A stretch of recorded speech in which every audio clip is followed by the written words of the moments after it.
to the Eat, Slay, Live podcast. And we are the Loxecutioners. We're going to be eating lightning and talking thunder and power bombing you right in the ear holes today. Welcome to the Eat, Slay, Live Daily Grow with myself, Todd Locks. The People's Champ. Happy freaking Monday. You know what? Get out of that freaking, Monday, it's Monday. Get out of that Monday mindset like that, all right? Don't have a case of the freaking Mondays. Let's go. It's going to be a great week. I know the sun isn't shining. The rain's coming down a little bit, but you know what? Spread a little sunshine. Make your own. All right. It's National Mental Health Month, and so I've been kind of talking about that for the last week. Now, let me preface this with I am not a doctor. I repeat, I am not a doctor. But the things I've been talking about are just little things I help to make my life a little bit better, to make my life a little bit happier. We all get down. We all have those low moments, but little things we use. I talk about physical fitness. I've talked about listening to music, just different things like that. And so today I got something else I'm going to bring up. In the next 3 days, you don't have to just listen to me ramble. I'm going to have some guests on talking about mental health. Got a comment already. Let's see what the comment is. Mike, forever young, number one listener. Yo, baby, missed you Saturday. Happy freaking Monday to you. Well, happy freaking Monday to you too, Mike. So what I'm going to talk about today, and I got this idea from church yesterday. I go to New Hope Church in Edwardsville. Pastor Phil Sadika, he's my boy. Right now, we meet at the Edwardsville Movie Theater, which you've probably heard me talk about before. We just got gifted. The church just got gifted some land in Edwardsville. So by about 2025, we're going to be in a new building, which is super freaking exciting. So what his topic was on yesterday was called radical generosity. Radical generosity.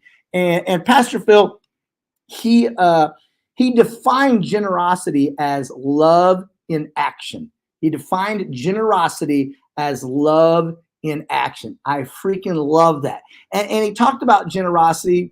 It doesn't have to just be money. It doesn't just have to be talent. It doesn't have to be time, or it can be all three of those things or something like that. So, being generous doesn't always mean you got to write a check or give money, or like he said, just throw money at a problem. I'll tell you what, your time in most cases is more valuable than giving monetarily. Is that right? Did I say that right? Monetarily, giving your time in a lot of these circumstances is so much better. Now, this is something he said yesterday, and I love this, and it's so freaking true. I took a picture of it while we were sitting there in the movie theater. That's Pastor Phil there, and he says, you can see that one person gives freely, it gains even more. Another withholds unduly, but comes to poverty. A generous person will prosper. This is the part. I circled this. You can see with a big red marker right there. I circled this. Whoever refreshes others will be refreshed. Whoever refreshes others will be refreshed. And I feel like when you do good things for other people, when you serve other people, when you maybe give some money to a charity, when you give your time to an organization or your talents to an organization, I feel like it refreshes you. And now, let me tell you, if you're like, you're feeling down and you're having some depression or some anxiety, it sounds weird because you think you should be catering to yourself, but try catering to someone else. Try doing something good for someone else. And I promise you, like that says, that you refresh somebody else, it will refresh in you. Now, that's not why you do it. I mean, it always says that it's better to give than receive. But also they say the more you give, the more you get. It's not why you do it, but I promise it happens that way. Pastor Phil yesterday, he talked about living with an open hand, a giving hand, not living with a closed fist. Also, another thing, when you help other people, and say you're having some mental health issues, you're having some depression, you're feeling low, you might be anxious or something. When you help others who are in a worse situation that you're in, your problems may loom really large to you. But when you see some situations that other people in, it might make you realize like how blessed you truly are, that maybe your problems are minuscule to some other problems that we see in the world. Now, I'm going to bring up Kindly Savage, and it's the award-winning Kindly Savage. Sorry, had to do that. I didn't win the award. The Kindly Savage circuit won the award. With that, it doesn't cost me or the people that come here and make it so awesome. It doesn't cost us any money. I've bought a few T-shirts, but it doesn't. Why is it not focused?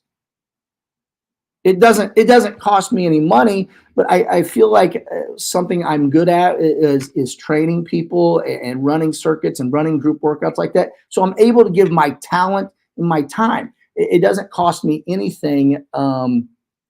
It doesn't cost me anything. It just costs me some time and using the talent that God gave me and trying to bless other people with that.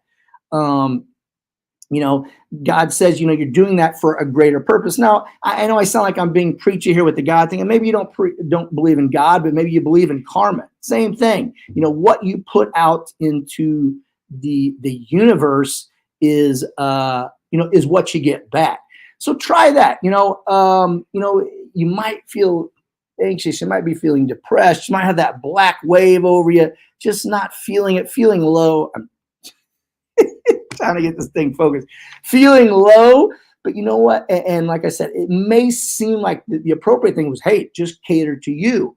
But try catering to others. Try doing something for others. Try to, like my pastor says, use generosity, which is love and action. It might be, giving somebody a compliment. It might be giving some money. It might be giving some time, spending some time with an organization or someone who's less fortunate than you. And as he said yesterday, by refreshing them, you're refreshing yourself.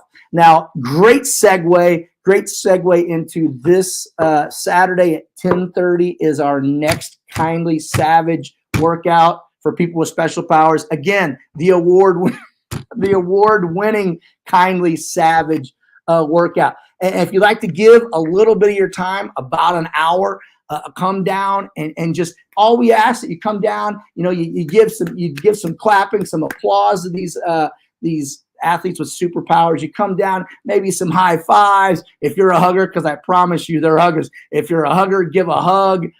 Just come down and cheer them on and make them. I'm telling you, you'll leave there feeling refreshed. I know I do.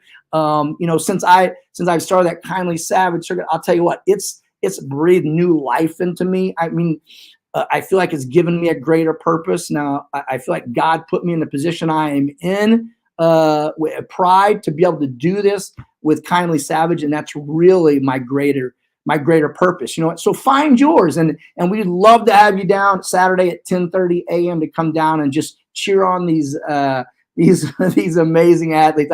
I tell you, you'll leave refreshed and changed. So anyway, it's freaking Monday. Attack it. Freaking go after it. Freaking punch it in the freaking face.